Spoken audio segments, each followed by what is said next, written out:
Let me give you another example. Let's say you want to call a restaurant, but maybe it's a small restaurant which is not easily available to book online. The call actually goes a bit differently than expected. So take a listen.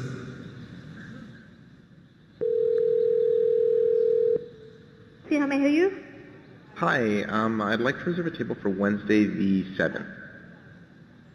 For 7 people? It's for 4 people. 4 people when? Today? Next Tonight? Wednesday at 6 p.m. Oh, actually we leave here for like after like 5 people. For 4 people you can come. How long is the wait usually to be seated? For when, tomorrow or weekday or? For next Wednesday, the 7th. Oh no, it's not too busy. You can come for 4 people, okay? Oh, I gotcha. Thanks. Bye bye.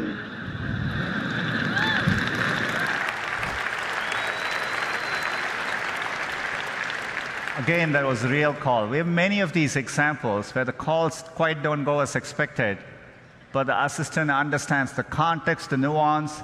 It knew to ask for wait times in this case and handle the interaction gracefully. 예,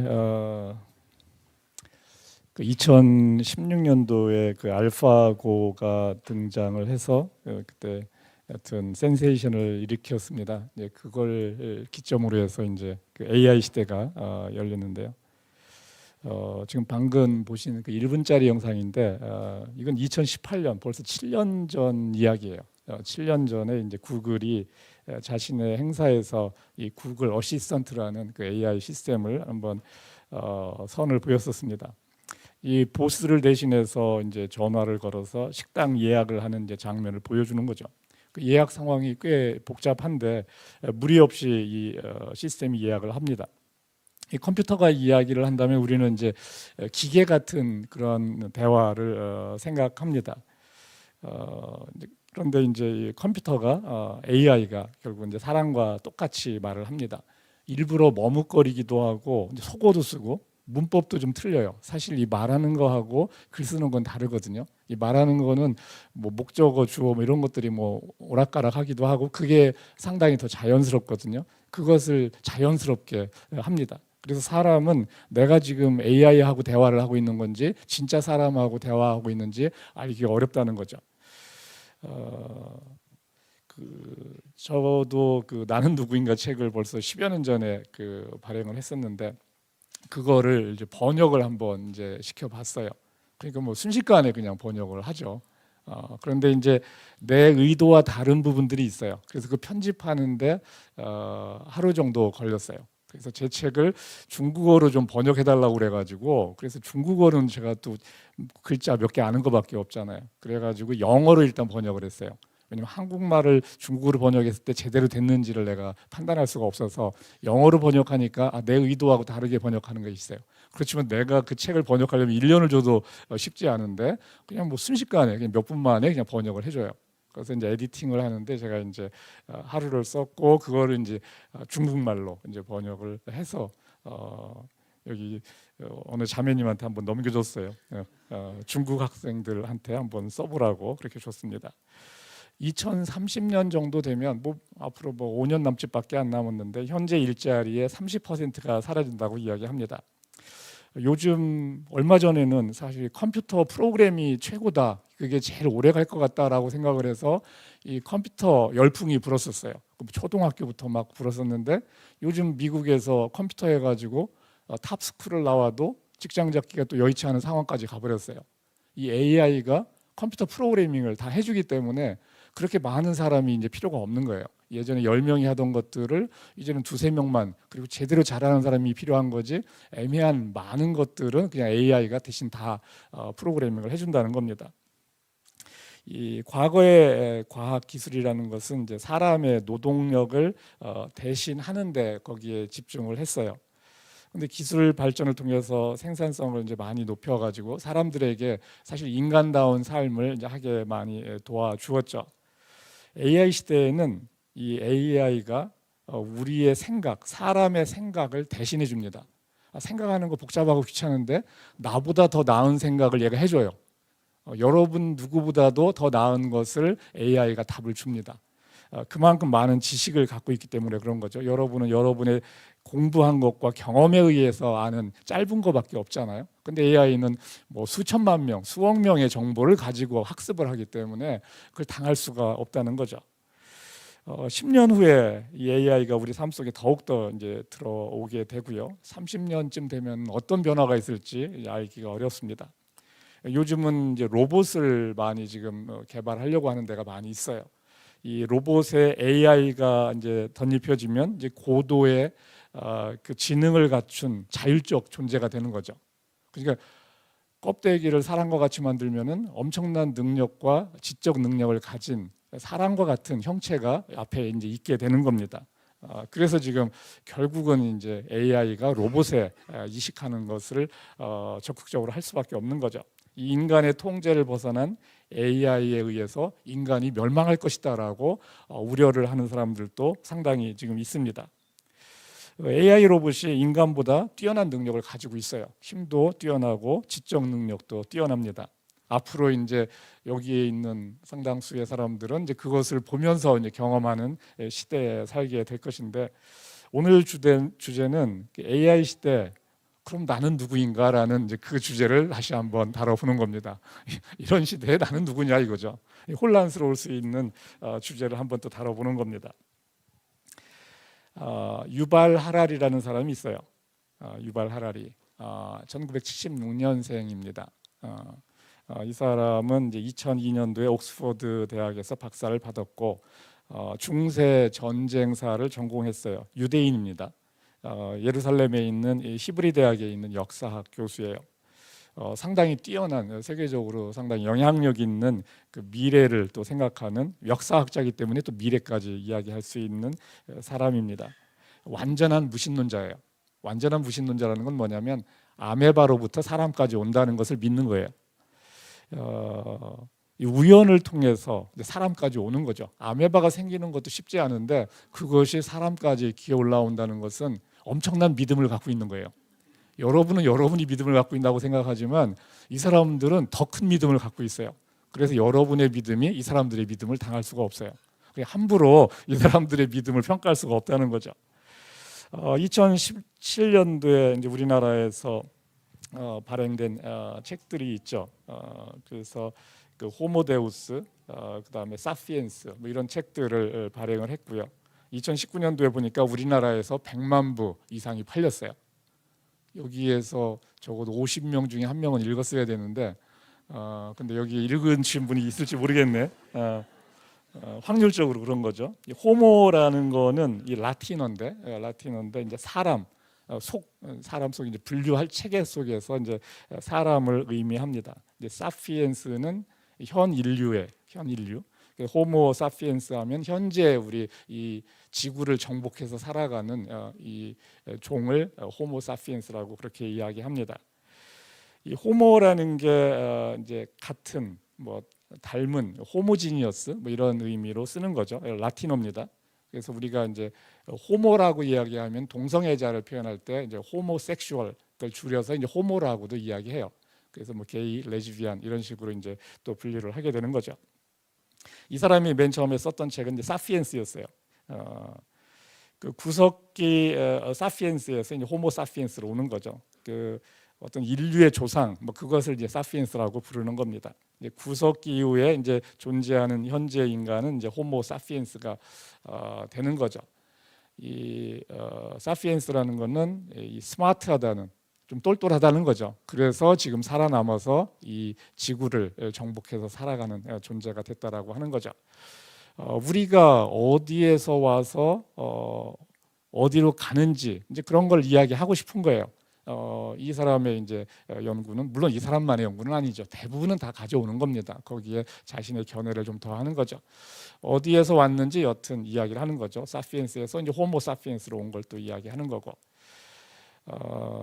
결국은 스토리라는 것은 이제 우연이라는 것을 가지고 사건에 의해서 계속 이제 발전을 해오는 것입니다. 137억 년 전에 이 빅뱅으로 이제 우주의 사건이 시작을 했고 그 원인은 몰라요. 그냥 우연히 발생한 거예요. 알 수 없기 때문에 우연. 그러니까 과학은 그 우연을 확률의 일종으로 이제 취급을 하는데 실제 재현은 안 되지만 그걸 믿는 거거든요. 실제 일어날 수 없는데 우연이라고 하면은 듣는 사람이 발생할 수 있을 것 같은 생각을 주거든요. 그런데 뭐 100억 년이 가도 일어날 확률은 없는 그런 건데 그걸 믿는 거죠. 여튼 45억 년 전에 지구가 형성되고 38억 년 전에 생명체가 등장을 합니다. 우연히. 원인은 몰라요. 그냥 우연히 그렇게 하는 거죠. 그리고 600만 년 전에 이제 인간과 같은 침팬지 이제 공통주상이 출현을 하죠. 그리고 250만 년 전에 석기 시대, 50만 년 전에 유럽과 중동에 뭐 네안 다르탈린이 등장하고 20만 년 전에 이제 호모 사피엔스가 아프리카에 등장해서 현재 지구를 정복했다라는 아주 괜찮은 스토리를 지금 쓰고 있는 거죠. 이 사람이 이제 2부작으로 쓴 게 호모데우스입니다. 이제 이게 몇 년 전에 나왔던 거죠. 호모라는 것은 아까 말씀드렸듯이 이제 사람, 데우스는 신이에요. 그 라틴어입니다. 신이 된 인간을 의미하는 겁니다. 결국은 이 호모데우스라는 것은 AI로 업그레이드된 죽지 않는 인간을 이야기하는 거예요. 그리고 이제 최근에 또 이제 3부작을 또 21세기를 위한 21가지의 재현 뭐 이런 책도 썼고 뭐 넥서스라는 책이 작년에 또 나온 게 있어요. 뭐 이 사람은 이제 책을 쓰는 게 일이니까 학자니까 이렇게 해가고 있습니다. 호모데우스 우리가 어디로 가는지를 이야기하고 있어요. 과학자는 이제 구약의 하나님보다 훨씬 더 큰 도움을 준다라고 이야기합니다. 사실 과학이 오늘날의 어떤 이 세상을 이끌어가는 엄청나게 많은 그런 것들을 만들어내는데 혁혁한 공을 했고 보이지 않는 하나님보다 훨씬 더 도움을 준다라는 것이 틀린 말은 아니죠. 왜냐하면 사람이 한 일의 결과를 우리는 사람이 쓰면서 그 유익을 알아가고 있기 때문에 그러한 겁니다. 이 사람이 말하는 신이라는 것은 기독교의 어떤 전지전능한 호모데우스에서 신이라는 것은 전지전능한 어떤 신을 말하는 것은 아니고 그리스 신화에 나오는 어떤 특정한 일을 아주 뛰어나게 하는 신, 이제 그런 신을 의미합니다. 신이 된 인간, 여튼 AI로 업그레이드된 죽지 않는 종이 태어난다라는 것을 이 사람이 이야기하는 거죠. 그러면 이 평범한 사람들, 여기 대부분 평범한 사람들인데 여러분을 이제 평범한 호모 사피엔스라고 얘기할 수 있는데 이분들이 그럼 여러분들이 그럼 호모 데우스가 될 수 있는가? 아주 일부의 사람이 호모 데우스가 될 수 있어요. 일부의 사람만이. 대부분의 사람은 그렇게 되지 못합니다. 그리고 대부분의 호모 사피엔스 인류는 멸망할 것이다라고 이야기를 합니다. 이게 630페이지에 달하는 책이에요. 그래서 저는 이제 그래도 이런 사람들이 무슨 생각하는지를 또 알아야 되기 때문에 이런 책을 또 읽어봅니다. 그래서 이것을 아주 짧게 여러분한테 이제 핵심적인 것만 주는데 유발 하라리의 의도와는 좀 다르게 제가 이제 인터프리트 할 수 있는 거죠. 그거는 뭐 제 권한인 거예요. 뭐 하라리는 하라리고 저는 제 갈 길을 또 가는 거기 때문에 그렇게 하는 겁니다. 질문 이제 첫 번째 질문은 그 2004년도에 MIT의 프랭크 레비, 하버드 대학의 리처드 모네인 교수가 예측을 하는 겁니다. 한 20여 년 전에 예측을 하는 거예요. 이제 미래에 가장 오래 남게 될 직업은 뭘까라는 그것을 연구를 한 거예요. 하버드와 MIT 교수가 뭐라고 했을까라는 건데 오늘은 이 답을 할 사람은 추광민 형제 새로 영입을 했습니다. 왜냐하면 한 사람이 계속 하면은 이게 답이 예측이 되기 때문에 좀 지루해져요. 추광민 형제는 가장 오래 남게 될 직업이 뭐라고 보여요? 그 보기는 없어 보이는데 여기 없어요? 예, 꼭 하나를 고르라 그러면 그 변호사가 아닐까 싶네요. 변호사가 예, 예. 될 것 같다. 넷 중에 하나는 변호사다. 꼭 하나 고르라면 예. 변호사도 남긴 하겠죠. 근데 숫자적으로는 지금은 사법연수원에서 나오고 한 사람들이 어시스턴트를 일을 감당하지 못할 정도로 하고 탁월한 변호사가 어시스턴트를 써서 10명, 20명의 변호사 일을 이제 하게 됩니다. 그래서 사실은 상당수는 이제 필요가 없는 거고 필요는 해요. 그러니까 숫자적으로 이제 줄어든다는 거죠. 의사는 영상의학 같은 거 하는 거는 그냥 바로 사라지는 겁니다. 영상의학은 이 AI를 당할 수가 없어요. 사람 눈 뜨고 쳐다봐가지고 판단하는 거, 그거 눈 피곤해지면은 오류가 생기고 안 된다는 거죠. 자, 그러면 이 두 양반, MIT와 하버드 교수는 뭐라고 했을까 했을 때 트럭 운전사를 20년 전에 예측했어요. 근데 은행원도 사라지고 트럭 운전사도 사라지게 됩니다. 지금 사라져가고 있는 시대에 좀 진입을 막 하려고 하고 있어요. 중국에서 보면은 이미 자율택시를 뭐 우한시나 이런데 지금 막 운행을 하고 있거든요. 그래서 고속도로에서 운전하는 건 굉장히 쉬워요. 오히려 이제 여기 다양한 환경 속에서 운전하는 이제 변수들이 많은 건데, 여하튼 뛰어난 사람이 예측하는 것도 이렇게 틀린다는 거예요. 20년 전이니까 별로 오래된 것도 아니잖아요. 그런 상황이고, 그만큼 과학기술은 빠르게 발전한다는 거죠. 많은 직업은 또 사라지고 새로운 직업이 나와요. 근데 좋은 직업은 막 늘어나진 않아요. 그런데 공부를 한 사람은 많아. 그러니까 더 치열하게 살아가는 거예요. 더 힘들게 여겨지는 게 그래요. 옛날에는 공부한 사람이 많지 않았기 때문에 그들은 그들의 일을 하고 또 허드렛 일은 허드렛 일 각자 했는데, 지금은 7, 80%의 사람이 다 대학까지 공부를 해버리니까 공부를 한 게 있는데, 아는 게 있는데 원하는 일은 있어요. 근데 원하는 일을 할 수 있는 기회가 주어지는 사람은 일부만 할 수가 있다는 거죠. 왜냐하면 좋은 일자리가 늘어나지 않기 때문에. 이게 가장 큰 딜레마죠. 그래서 이제 노동 시간을 줄여야 된다라는 것을 하게 되는 겁니다. 노동 시간 줄이면 놀아야 되는 시간이 많아지니까 돈이 더 들어요. 그러니까 더 생각이 많아져. 오히려 차라리 일하면 시간이 가는데 노는 것도 그렇게 돈이 없으면 쉬운 게 아니라는 거죠. 자, 인간의 정체성을 오늘의 이제 주제가 나는 누구인가라는 주제를 다루고 있어요. 인간이 신을 만들다. 이게 이제 신본주의죠. 인간이 신을 만들다. 이게 왜 신본주의지? 이렇게 생각을 하는데, 이제 구약에 나오는, 그러니까 중세까지의 역사는 결국 뭐냐면, 종교라는 것은 인간이 보이지 않는 신을 만들어서 그걸 믿고 숭배하고 삶에 영향을 주는, 세상을 다스리는 시스템으로 만든 거거든요. 이건 하라리의 이제 분류법인 거죠. 인간이 신을 만들었다는 거죠. 없는데, 실제로는 없는데 만들었다. 뭐 당연히 무신론자니까 신이 없죠. 그게 이제 중세까지 그랬고, 그 다음에 이제 중세 이후에 300여 년 전부터 이제 인간이 신을 밀어냅니다. 인간이 공부를 하고 과학기술이 발달해지니까 할 수 있는 것들이 점차 많아지니까 신을 밀어내고 사람이 결국은 다 해낼 수 있겠다라는 생각을 하는 거죠. 그 인간이 신을 밀어내는 겁니다. 이 300여 년의 역사를 갖고 있는 거예요. 그리고 이제 무신론자 같은 사람은 뭐라고 합니까? 인간이 신이 되다라는 걸 얘기하는 거예요. 호모데우스. 그리스 신화의 신 같은 존재를 이야기한다라고 제가 이야기했어요. 과학이 발달해서 결국은 AI를 탑재한 그런 종자들이 살아남는다는 거예요. 그거의 탑재에 자기가 순응하지 못하게 되면 사라지는 종이 된다는 거죠. 신본주의라는 것은 결국은 신의 우주적 계획이 있고 인간의 삶에 의미를 부여한다라는 거죠. 사람이 존재하는 이유는 신이 부여하는 것이다. 이게 이제 신본주의라고 이야기하는 거죠. 인본주의는 결국은 사람이 많은 것을 스스로 해 나가다 보니까 존재의 의미는 사람이 만드는 것이다라고 이야기를 합니다. 인간의 이제 자유 의지를 존중하는 거고, 인간의 경험이 무의미한 세계에 의미를 부여한다. 이게 지금 세계관 요새 또 공부를 하셨더라고 보니까, 그죠? 이게 저쪽 낮은 마음 하나교회도 지난달에까지 그 세계관 공부를 했어요. 뭐 그 내용을 지금 어떻게 보면 지금 복습하고 있는 겁니다.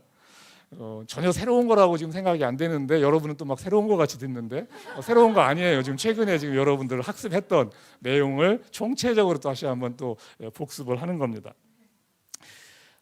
결국은 인본주의는 사람이 의미의 원천이고 자유의지가 권위를 갖는다라는 것이죠.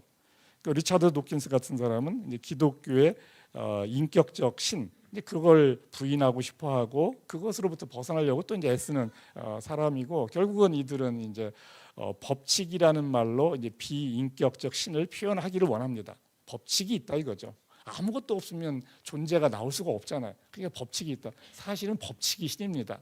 근데 거기에 이제 인격이 더해지면 변덕스러우니까 그런 신은 믿고 살 수가 없다는 거죠. 법칙으로서의 신은 믿고 살만하다라고 이제 리차드 도킨스 같은 사람은 하는데, 이런 사람은 사실은 무신론자라기보다는 불가지론자고, 그리고 법칙을 신으로 믿는 이런 사람인 거죠.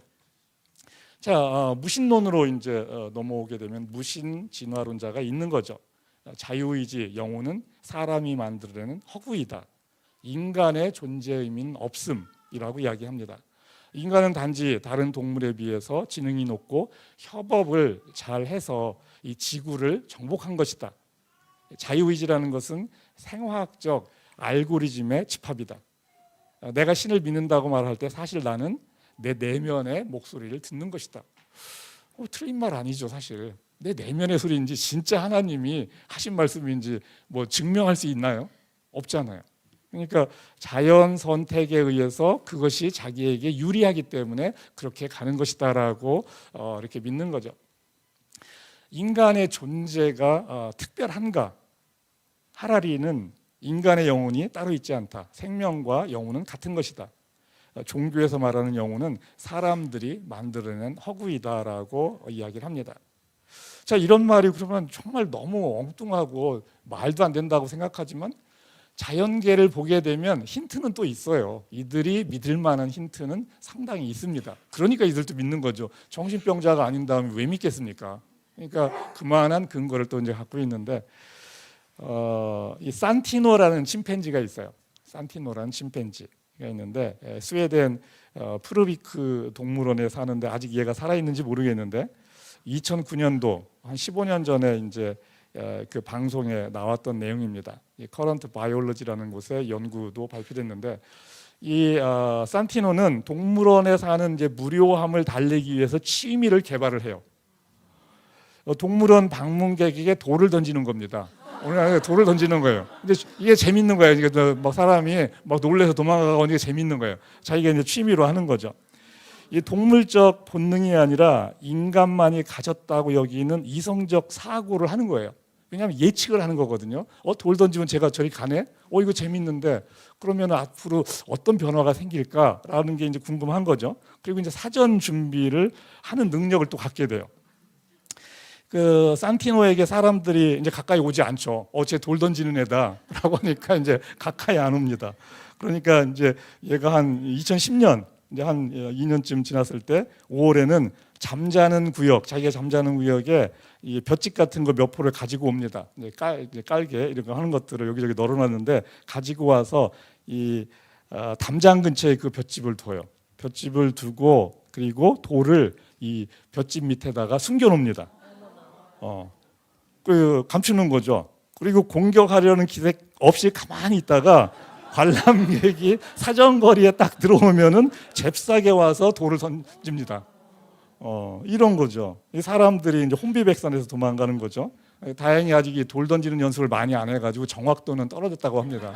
그러니까 잘 맞추지는 못했대요. 그러니까 계속 던졌으면은 맞출 수 있었을 것 같아요. 이게 이제 2012년 여름에 이렇게 했던 거죠. 여러 군데에 막 또 돌을 숨겨놓는 거를 또 보게 됩니다. 자, 침팬지의 IQ가 얼마나 될까? 물론 이제 뛰어난 침팬지일 텐데 IQ가 90 정도 된다고 그래요.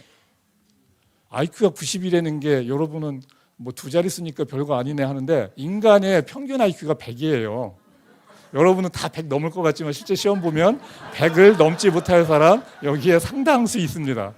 그거를 우리가 확인을 할 필요가 없죠. 근데 그냥 속으로는 쟤는 좀 모자라구나라고 느끼면은 그러면 100이 안 되는 거예요, 사실은. 그죠? 평범치가 않다. 평범치가 않다는 것은 평범치 못하다. 그러면 이제 100이 안 되는 겁니다. 반이에요, 지금. 반이 100이 안 되는 거예요. 이 군대를 입영하는 기준이 IQ가 얼마인지 아세요? 70이에요, 70.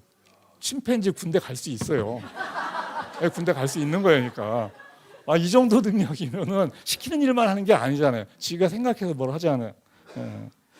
이 하라리는 인간에게만 있다고 여기는 영혼, 자아의식, 이게 증명할 수 없다라고 하는 겁니다. 인간에게만 있다, 증명할 수 없다. 상호 협력을 하는 점이 사람과 동물을 구별짓는 또 하나의 그 방법입니다. 그런데 이 코끼리와 침팬지도 서로 협력을 합니다. 어떤 공동의 목적을 위해서 협력을 해요. 그런데 이제 침팬지와 코끼리는 가까운 애들하고만 해요. 근데 사람은 이익이 되면 좀 잘 모르는 사람하고도 협력을 하잖아요. 이제 그런 정도의 차이밖에 없다는 거죠. 인간이라는 것이 과연 정말 우리가 생각하는 존엄하고 완전히 구별되는 존재냐 했을 때 좀 지능이 좀 뛰어난 건 맞는데 그렇지 않다는 거죠. 그 보여지는 자연계 현상을 봤을 때 반박하기가 그렇게 쉽지 않은 거예요. 이런 이그젠플을 가지고 와서 살아있는 이그젠플을 가지고 얘기하잖아요. 그러니까 쉽지 않은 거죠. 사람은 낯선 사람과도 협력을 하고 이 능력으로 사람이 호모사피엔스가 지구를 정복했다라고 이 사람은 이야기합니다. 성경은 사람을 육체만 있는 동물로 이야기하진 않죠. 그죠? 이 성경에서 이 창세기 2장 7절에서 이야기합니다. 한번 같이 읽겠습니다. 주 하나님이 땅의 흙으로 사람을 지으시고 그의 코에 생명의 기운을 불어넣으시니 사람이 생명체가 되었다. 이 동물에게는 생명의 기운을 넣었다는 말은 없어요. 근데 그것이 하라리가 보기에는 뭐 전혀 의미가 없는 그냥 말장난에 불과하다라는 거죠. 그렇게 인식을 하는 거죠. 마태복음 10장 28절 이제 사람의 영혼에 대한 이야기를 예수님이 또 이렇게 이야기합니다. 한번 같이 읽겠습니다. 몸은 죽일지라도 영혼은 죽이지 못하는 일을 두려워하지 말고 영혼도 몸도 둘 다 지옥에 던져서 멸망시킬 수 있는 분을 두려워하여라. 몸과 영혼을 다르게 이렇게 성경은 여하튼 기술을 하고 있는 거죠. 그렇지만 이거를 증명할 수는 없는 거예요. 그죠? 성경에 써 있을 뿐인 거죠. 그러니까 이것은 믿는 자에게는 의미 있는 표현이지만 믿지 않는 자에게는 전혀 근거가 없다라고 할 수 있는 거죠. 나는 누구인가? 결국은 오늘의 이제 주제입니다. 계속 이걸 끌고 가고 있는 건데 나는 누구인가? 하라리는 유전자 검사해봐라. 유전자 검사. 엄청나게 많은 정보를 줍니다. 그렇게 이야기해. 유전자 검사해봐라. 그리고 구글과 페이스북에 물어봐라 라고 얘기해요. 이게 무슨 말이냐 하면은 하라리는 기본적으로 내가 누구인지를 존재론적으로 보지 않는 거죠. 그냥 지능이 높은 동물이니까. 존재론이라는 것은 사람이 만들어낸 허구라고 보는 거죠. 사람을 어떤 상황이 주어지면 어떻게 반응하는지로만 봅니다. 그냥 동물과 같은 건데 좀 지능이 높은 거니까 상황이 주어질 때 사람은 이렇게 반응하는구나. 지능이 모자란 동물은 이렇게 하는데 이제 그런 정도의 차이밖에 없기 때문에 존재론으로서 사람은 의미가 있는 것이 아닌 거죠. 2015년도에 그 페이스북 사용자를 대상으로 연구한 것이 있어요. 이것도 이제 저명한 학자들이 연구를 한 겁니다.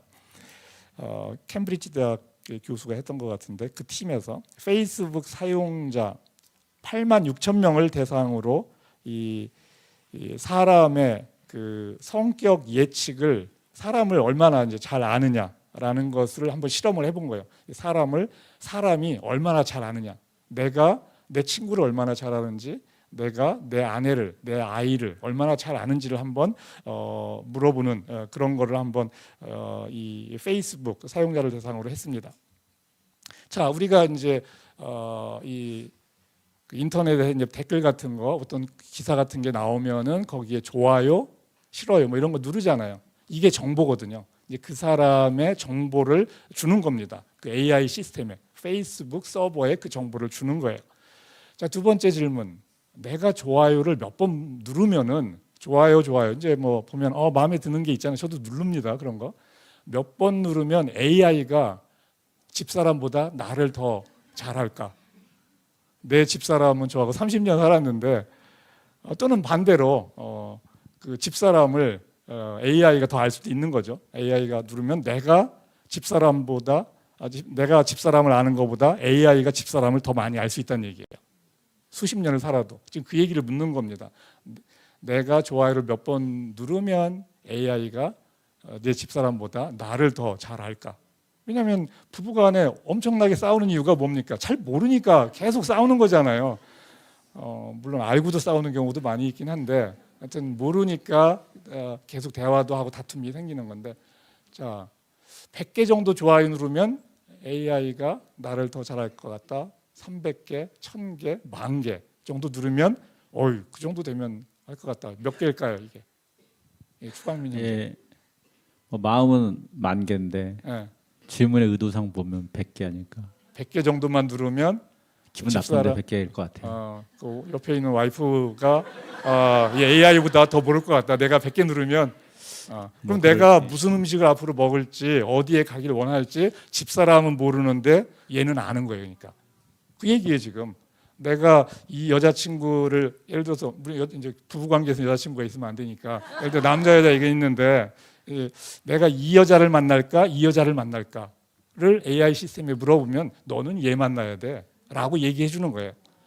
왜냐하면 나에 대해서 더 잘 알기 때문에 나는 오락가락 하는데 너는 이런 사람이 맞아라고 이야기해 준다는 거예요. 생각을 대신해 주는 거거든요.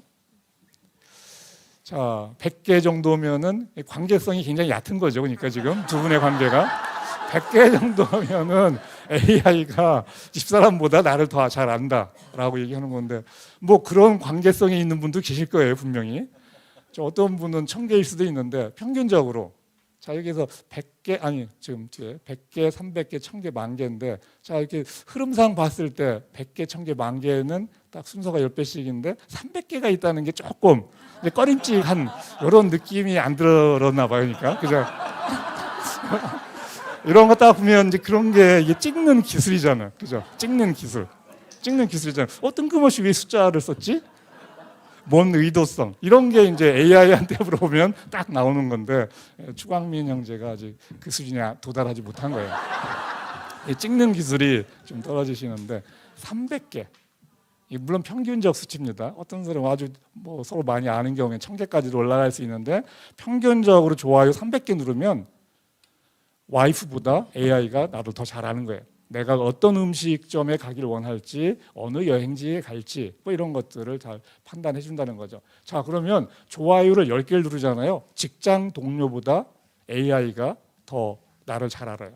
그 친구 내가 친한 친구라고 생각했는데 내가 70개의 좋아요 누르면 내 친구보다는 AI가 나를 더 잘 아는 거예요. 150개면은 가족보다 자식들보다도 더 알고 아까 와이프는 300개라고 했잖아요. 그래도 가족보다는 와이프가 좀 더 가까운 관계라고 이제 표현하는 거죠. 자, 아까 300개가 배우자보다 낫다. 결국은 페이스북이 그 사람을 더 잘 안다예요.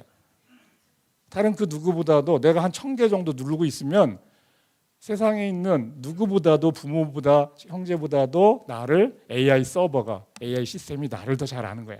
그럼 걔한테 물어보죠. 나 오늘 기분도 좀 꿀꿀한데 어디 가면 좋겠니? 라고 물어보면 이런 기분일 땐 여기 가셔야 된다라고 딱 얘기해줘요. 그거 유튜브 제가 예를 들어서 가끔 좀 70년대 80년대 노래 갑자기 생각나는 노래 하나를 틀잖아요. 그러면 쭉 라이브러리를 만들어가지고 듣게 해줘요. 그런데 내가 이거 듣고 싶었는데 나는 전혀 기억도 못했는데 그걸 일깨워줘요. 그런 경험 한 적 없어요? 유튜브 보면은 나도 잊고 있고 전혀 기억도 안 나는데 이거 좋은데라고 하는 거를 다 이렇게 레커멘데이션이 해서 올라온다는 거죠. 다 그렇게 내 생각을 이미 꿰뚫고 알고 있는 거예요. 예, 이렇게 한다는 거죠.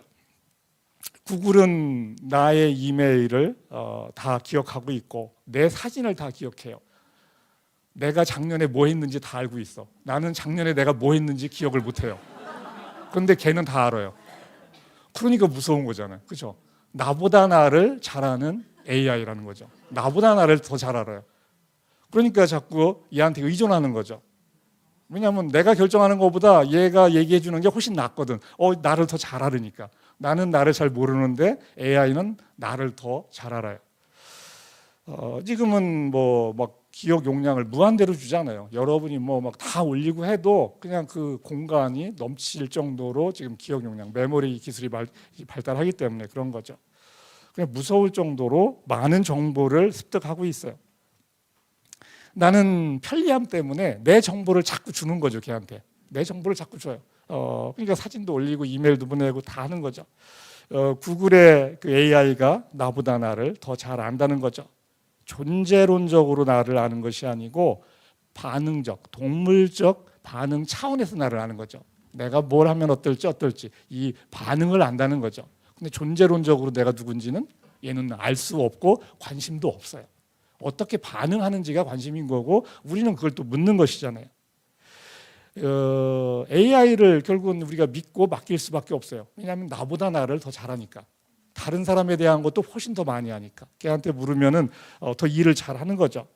그리고 AI를 결국 믿고 일을 맡기게 되면 그 다음에는 AI가 내 대리인으로서 역할을 하게 됩니다. 내가 가서 뭐 사인하고 하는 것보다 얘를 보내면 얘가 가서 사인하고 하는 것이 훨씬 더 많은 것을 정확하게 일을 처리한다는 거죠. 대리인의 역할을 합니다. 그리고 나선 나중에 나의 주인이 돼요. 얘가 나보다 나를 더 잘하는 얘가 내 주인의 역할을 하게 된다는 거죠. 업그레이드 되지 못한, 결국은 AI로 업그레이드 되지 못하고 AI를 소유하지 못한다면 그 사람은 AI의 지배를 받게 된다는 거죠. 결국은 신이 된 인간 호모데우스의 지배를 받게 되는 것이 대부분의 호모사피엔스 여러분이라는 겁니다. 여러분은 대부분은 호모데우스에 이를 만큼의 그런 리소스가 없어요. 왜냐하면 그만한 돈이 막 있어야 되거든. 슈퍼리치 이런 사람들이 결국은 엄청난 돈을 투입해서 자신의 생명도 연장하고 그리고 많은 것들을 이제 탑재할 수가 있는 거죠. 자, 인간의 정체성 계속 이야기합니다. 사람, 내가 누군지 알아는 거죠. 창세기 1장 27절입니다. 창세기 1장 27절 한번 같이 읽겠습니다.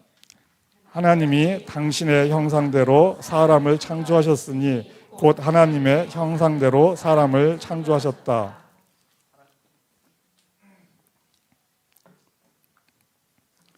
결국 하나님이라는 존재는 우리의 인식 세계 속에 들어오려고 하면 하나님의 형상이라는 것을 갖게 돼요.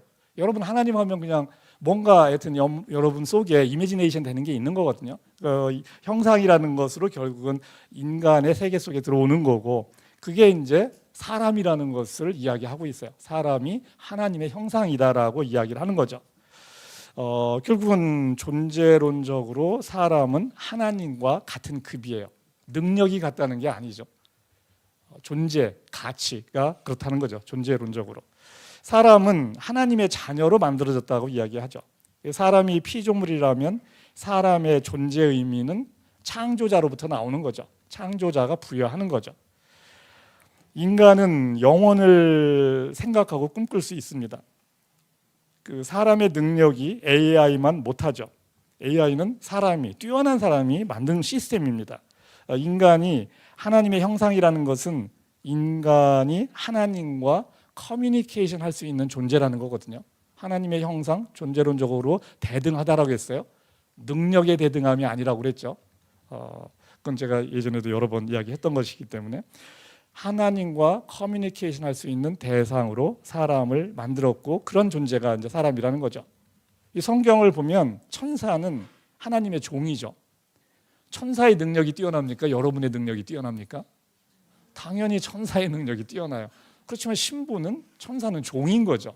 능력이 뛰어난다고 해서 존재가 가치가 올라가는 것은 아니라는 거죠. 존재와 능력은 다르다라고 제가 이야기를 하는 것입니다. 천사는 사람보다 뛰어난 능력을 가지고 있지만 종입니다. 사람은 하나님의 자녀고 신분상 천사보다는 위에 있는 거죠. AI는 사람이 만든 종이에요. 헌데 능력이 뛰어나서 사람을 뛰어넘는 상황이 이제 곧 옵니다. 로봇에 그 AI가 탑재되면 능력과 그 지능 모든 면에서 이제 사람을 앞서게 되는 거죠. AI와 싸워서 여러분은 이기지 못합니다. 왜냐하면 나보다 월등하게 나은 능력을 갖고 있기 때문에 그런 거죠. AI의 지배를 받지 않으려면 그러면 어떻게 해야 되느냐 이거죠. 이제 이것을 아는 사람은 이제 대비를 할 수가 있는 거죠. 이걸 알면은 가장 인간적인 것에 집중을 할 수 있어야 돼요. 가장 인간적인 게 그럼 뭐냐 이거죠. 인간은 자신이 누구인지를 질문할 수 있는 존재예요. 내가 누구냐라는 그 질문을 할 수 있는 존재예요. 이 질문을 하고 자신의 존재를 아는 사람이 살아남는 거죠. 가장 인간적인 질문, 내가 누구냐라는 그 질문을 할 수 있어야 된다는 거죠. AI는 우리에게 질문하는 존재가 아니에요. AI는 뭡니까? 우리가 질문하면 답하는 존재고 우리가 명령하면 그걸 실행을 해요. 근데 걔가 답하는 것이 내가 답하는 것보다 낫고 걔의 실행 능력이 나보다 뛰어난 거예요. 이해가 됩니까? 네, 이해가 되죠. 질문할 수 있는 존재라는 거, 사람이 질문할 수 있는 존재라는 거, 이것을 잊지 않으면 안 된다는 거죠. 그러니까 성경을 교리적으로 애워서 공부를 학습을 했을 경우에 주입식으로 했을 경우에는 질문할 수가 없어요. 그러니까 교리적으로 애워서 여러분이 신앙의 길로 간다고 생각하면 안 된다는 거죠. 생각하면서 그 길을 걸어가야지 자신의 존재가 확실해지는 거죠. 인간의 존재 목적. 하라리는 존재 목적 없다죠. 당연히 무신론자들이 보기엔 사람은 지능이 높은 동물일 뿐이고 인생의 의미는 없다 해요. 더 이야기할 게 없어요. 근데 성경은 뭐라고 이야기합니까? 고린도전서 8장에서 한번 같이 읽겠습니다. 이게 사도 바울 이야기죠. 만물은 하나님에게서 났고 우리는 그분을 위하여 있습니다. 그리고 한 분 주님이신 예수 그리스도가 계십니다. 만물이 그분으로 말미암아 있고 우리도 그분으로 말미암아 있습니다. 그다음 요한복음 15장 12절도 같이 읽겠습니다. 예수님 말씀입니다. 내 계명은 이것이다. 내가 너희를 사랑한 것 같이 너희도 서로 사랑하여라. 사람의 존재 목적을 성경은 하나님을 위해서라고 이야기를 하고 있어요. 하나님을 위해서. 이게 이제 무신론자들에게는 전혀 받아들이고 싶지 않은 거잖아요. 나는 나를 위해서 살고 싶지 왜 하나님을 위해서 사는 존재냐 이거죠. 선택권이 있다면 자기 자신을 위해서 사는 것이 맞죠. 그런데 하나님을 믿는 사람들은 하나님을 위해 사는 것이 나에게 가장 큰 이득이라는 걸 아는 거죠. 같은 선택인데 더 이득이 되는 쪽으로 선택을 하는 건데 하나님 쪽을 선택하는 게 나한테 이득이 되기 때문에 결국은 이것도 선택입니다. 그냥 하나님을 위해서 여러분은 그냥 주구장창 일하고 종같이 사는 것이 아니라는 거죠. 이것이 나한테 돌아오는 이득이 더 크니까 여러분은 그쪽으로 가는 겁니다. 자연 선택으로 봐도 인간은 하나님을 믿는 것이 더 진화된 인간이에요. 왜냐하면 고통 가운데 하나님을 믿는 사람들이 더 잘 버티거든요. 생존해서 하나님을 믿는 사람이 더 우월합니다. 그러니까 진화론적으로 봤을 때도 사실은 무신론자들이 말하는 그것보다 오히려 유신론자, 하나님을 믿는 사람들이 더 앞서가는 존재가 된다라고 여러분은 그렇게 얘기하세요. 진화론자들한테 나는 한 번 더 선택했어 라고 너희는 거기까지 아직 이르지 못했구나. 사실 더 열등한 거예요 사실은.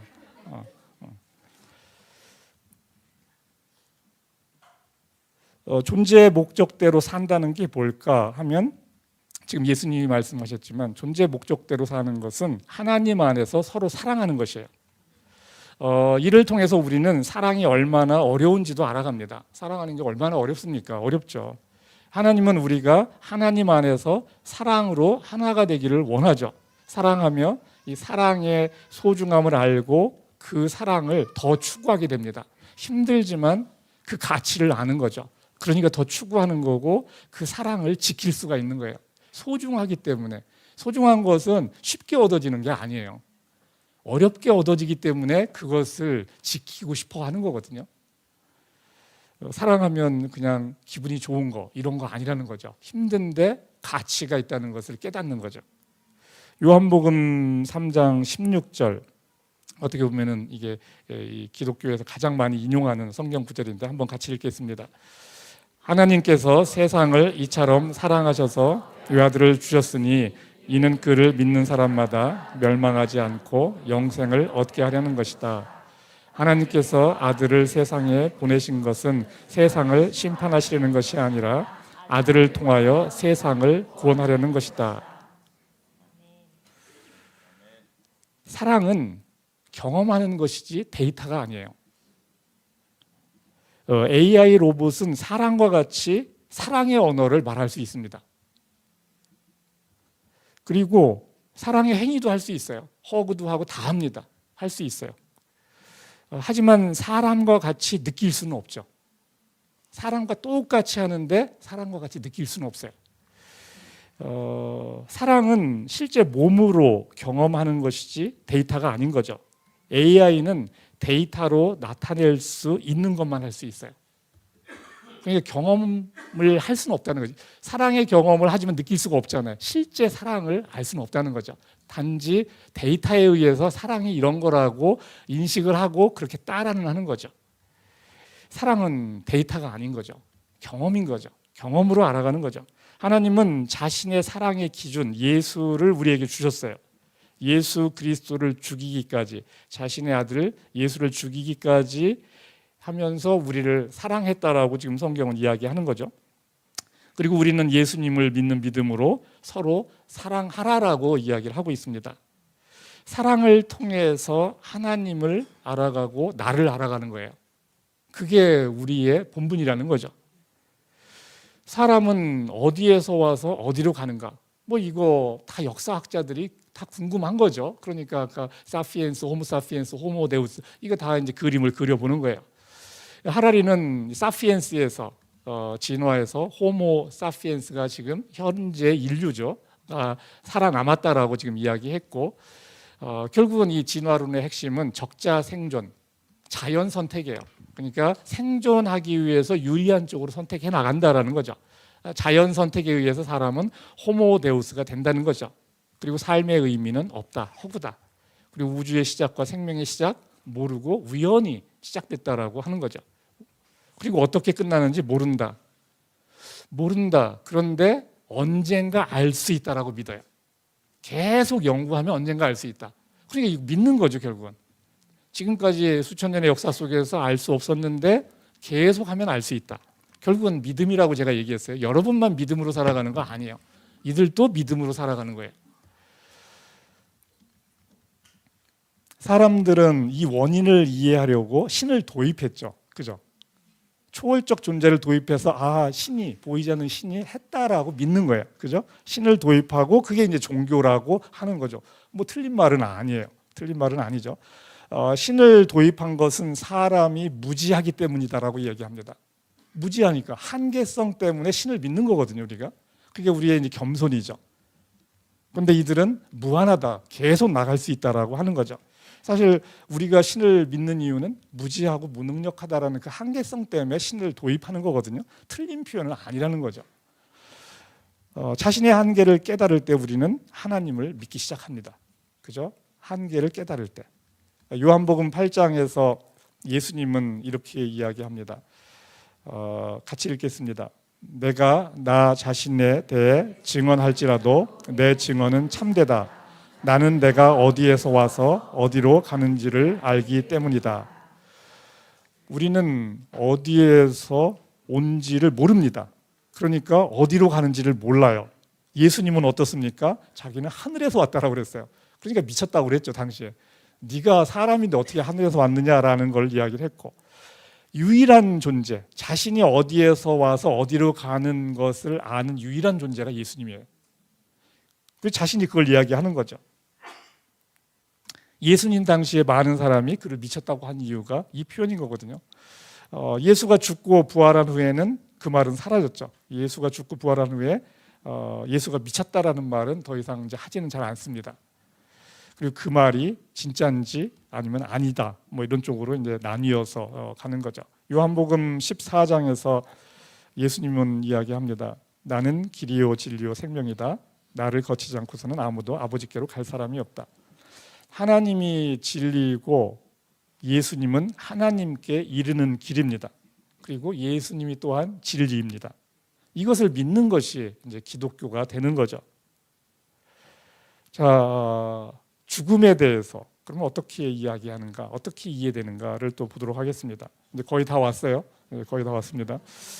하라리는 죽음은 기술적 문제다라고 이야기합니다. 기술적 문제다. 계속 살아있게 만들 기술이 아직 없어서 죽을 뿐이다. 살아있게 할 기술이 있으면 죽지 않을 수 있다 이거죠. 결국 노화의 원인을 알아낼 것이다. 알아낼 것이다. 지금 모르지만 알아낼 것이다. 믿는 겁니다. 결국 시간이 가면 알아낼 수 있다라고 믿는 거예요. 죽음과의 전쟁에 소수의 억만장자들은 계속 도전하고 있어요. 지금 돈이 있는 게 돈이니까 슈퍼 리치죠. 뭐 그냥 몇백억씩 뭐 집어넣어서 몇 억씩 그냥 짓는 건 일도 아니니까. 그리고 이들이 영원한 생명을 얻게 될 것이다. 기술적으로 200살까지 살 수 있으면 영생의 모드로 가는 걸로 봅니다. 기술적으로 그만큼의 기술이 나오면 한계를 뛰어넘었다라고 보는 거예요. 이 말이 무슨 말이냐면 세 번째 질문을 한번 해봅니다.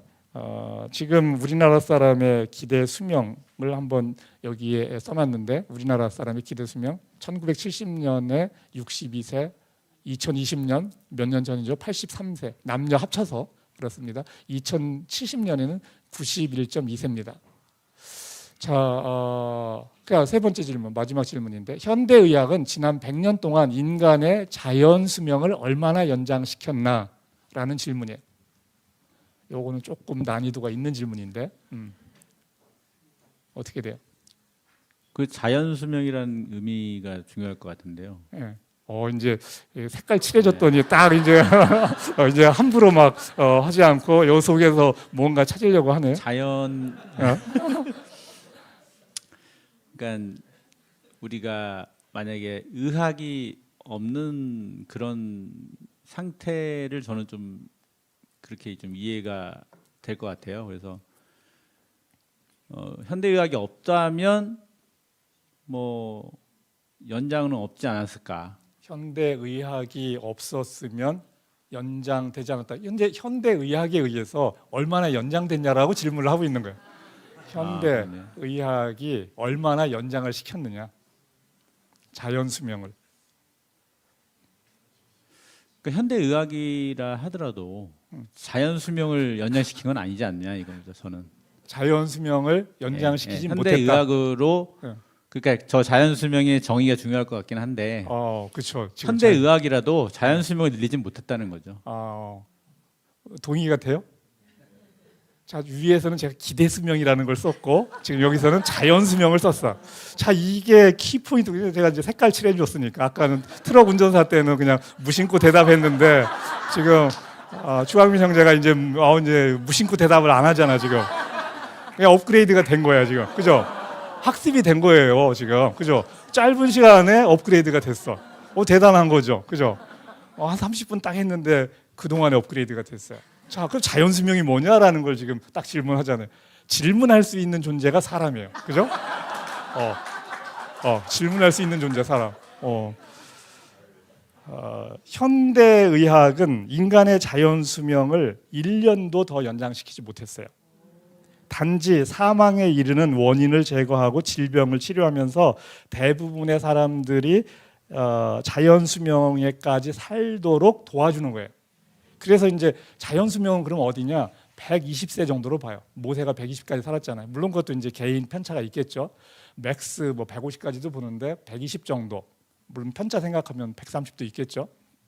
120까지 결국은 죽음에 이르는 질병들, 사고 이런 것들을 다 제하고 자연적으로 죽게 된다면 120까지 살 수 있다는 거죠. 이해가 되죠? 자연 수명은 그거라는 거죠. 그러니까 노화의 원인을 제거하지 못한다면은 결국은 문제를 풀 수가 없는 거예요. 노화의 원인. 그러니까 노화의 원인이 이거다 저거다 해서 비타민 C다 뭐다 해서 많이들 막 이런 거 저런 건강식품 팔잖아요. 도움은 돼요 분명히. 그게 이제 자연 수명을 연장시킨 게 아니고 질병들이나 이런 걸 막아줘서 자기 수명까지 살게 도와주는 거죠. 아까 말씀드렸듯이 인간이 200세까지 삶을 여튼 자연 수명을 연장시킨 거죠. 200세까지 삶을 연장시킬 수 있으면 영생 모드로 가는 겁니다. 영생 모드로 가는 거예요. 그러니까 그다음 200년 가면은 또 다른 기술이 있을 거 아니에요. 그러니까 또 다른 기술에 의해서 1000년까지 살 수 있어요. 그럼 사람은 왜 죽느냐라고 하면 사고로 죽는 거예요. 자연사로는 안 죽어. 1000살까지, 10,000살까지 살 수가 있게 되면 사고로 죽는 거죠. 누가 나를 죽이면 죽는 거예요. 그죠? 그게 또 다른 두려움은 또 와요. 그죠? 자연적으로는 안 죽는데 누가 나를 쳐서 죽이면 죽는 거죠. 그러니까 사고에 대한 두려움은 더 생길 수도 있어요. 슈퍼리치 소수의 사람들, 이들은 여하튼 돈을 막 때려 넣죠. 자연 수명을 극복하려고 노력을 하는 거죠. 성경은 그런데 죽음을 뭐라고 얘기합니까? 죄로 인해 죽는다라고 얘기해요. 그런데 죽지 않는 사람은 없는데 죄 없는 사람도 없는 것 같아. 증명할 수는 없는데 또 틀리다고 말할 수도 없어요. 이 스테이트먼트가 그런 거죠. 로마서 5장에서 사도 바울은 이렇게 이야기합니다. 같이 읽겠습니다. 한 사람으로 말미암아 죄가 세상에 들어왔고 또 그 죄로 말미암아 죽음이 들어온 것과 같이 모든 사람이 죄를 지었기 때문에 죽음이 모든 사람에게 이르게 되었습니다. 성경이 진리가 되려면 사람은 죄로 죽어야 돼요. 근데 사람이 죄로 안 죽고 사고로만 죽더라. 그러면 성경이 틀린 거죠. 그렇게 되는 거예요. 그날이 오기 전에 빨리 오셔야 돼요. 그날이 오면은 성경이 더 이상 진리가 안 돼요. 그죠? 영생 모드로 사람이 스스로 들어갈 수 있게 되면 성경이 말한 죄로 죽는다? 뭔 헛소리를 하고 있는 거냐? 그 옛날에 그런 거 믿었던 호모 사피엔스가 이때더라. 뭐 이런 전설에 나오는 얘기밖에 안 되는 거예요. 이 상황이 오면 200살 넘어가는 상황이 오면 기독교는 사라지게 됩니다. 요한복음 5장 40절에서 예수님이 이야기하죠. 같이 읽겠습니다. 아들을 보고 그를 믿는 사람은 누구든지 영생을 얻게 하시는 것이 내 아버지의 뜻이다. 나는 마지막 날에 그들을 살릴 것이다. 자, 이 예수님의 말씀 사실 엄청나게 어려운 이야기죠. 영생 이거 있을까 말까 하는데 예수님은 이렇게 그냥 간단하게 이야기해요. 너무 단순하게 이야기하기 때문에 믿기가 어렵죠. 사실 영생이 있는지는 죽어봐야 아는 거잖아요. 죽어보기 전에는 알 수가 없어요. 그전에는 그냥 믿음일 뿐인 거죠. 예수님의 부활 2000년 전의 사건이고 또 재현이 안 되잖아요. 그러니까 이걸 증명할 방법이 없어요.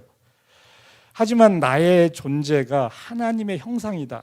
이걸 깨달으면 이 예수님의 말씀이 참일 수밖에 없겠구나라는 것을 또 알게 됩니다. 그러면 나는 사라지지 않는 존재가 되는구나라는 것을 알게 되는 거죠. 다 연결이 된다는 거죠. 나의 존재를 깨닫게 되면 그것이 영생까지 이어지는 것을 예수님이 말씀하셨다는 겁니다. 정리하겠습니다. AI 시대, 나보다 나를 더 잘하는 AI에게 나는 나의 중요한 선택들을 맡기게 됩니다. 나보다 나를 더 잘하니까, 다른 사람에 대해서도 더 잘하니까. 그리고 나는 나의 데이터를 AI에게 제공하고 편리함에 길들여지면서 살게 됩니다. 그리고 AI로 무장한 호모데우스가 지배하는 세상, 대부분의 사람들은 지배받는 줄도 모르고 지배받습니다. 노예인 줄도 모르고 노예로 살아가는 거예요. 호모데우스의 지배를 받으며 노예처럼 살면서 노예인 것을 모르는 거죠. 무신론자인 유발 하라리는 사람의 존재 의미 없다고 합니다. 사람은 그저 지능이 높은 동물일 뿐이다 라고 하는 거죠. 그에게는 정체성은 의미가 없습니다. 시편 49편 18절입니다. 한번 같이 읽겠습니다.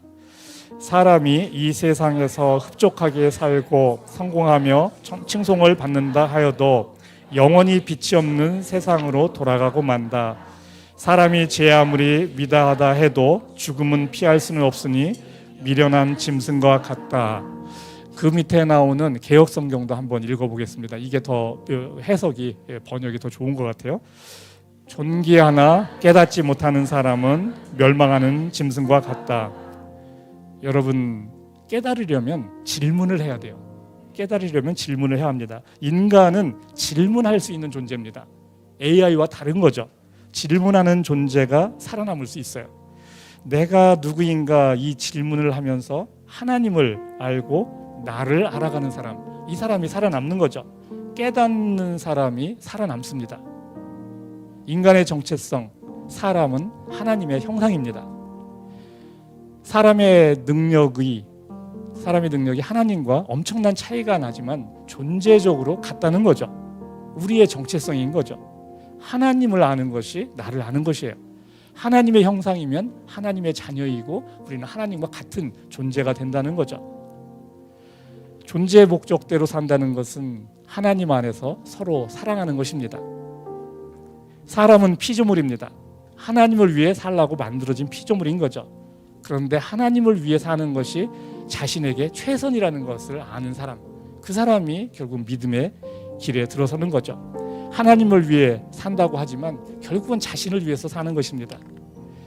하나님의 뜻은 하나님 안에서 서로 사랑하라는 것입니다. 하나님은 사랑이십니다. 그리고 사랑에는 대상이 있어야 돼요.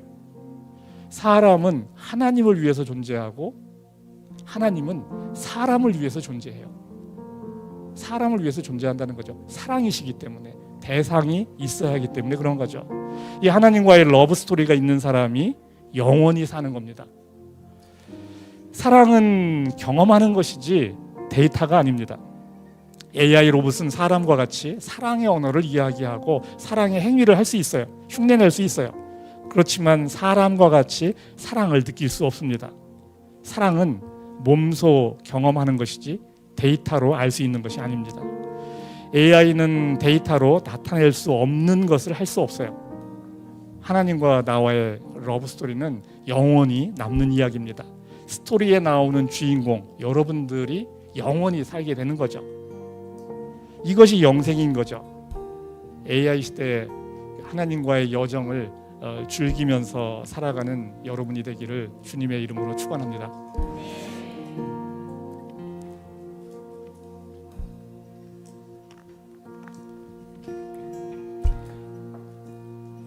예, 오늘 말씀은 AI 시대 급격하게 발전하고 있어요. 그리고 시대의 편리함에 우리는 젖어들고 있습니다. 어느 순간에 AI에게 모든 것들을 맡기고 우리는 살아가려고 할 것입니다. AI의 지배를 받는 줄도 모르고 지배를 받는 존재로 가게 됩니다. 결국 우리가 살아남으려면 내가 누구인지 알아야지 된다는 것이죠. 그 질문을 하고 그 답을 얻는 자가 영원히 살아남습니다. 아버지 하나님, AI 시대에 내가 누구인지, 어디에서 와서 어디로 가는 존재인지 혼란스럽기만 합니다. 하지만 말씀을 통해 내가 하나님의 형상임을 다시 한번 확인하게 됩니다. 하나님의 뜻은 하나님 안에서 서로 사랑하는 것입니다. 힘든 가운데 서로 사랑하며 하나님을 알아갑니다. 하나님의 사랑의 기준이신 예수님을 알아갑니다. 그리고 내가 어떤 존재인지 알아갑니다. 죽어도 죽지 않는 존재임을 알려주셔서 감사합니다. 예수님의 이름으로 기도드립니다. 아멘.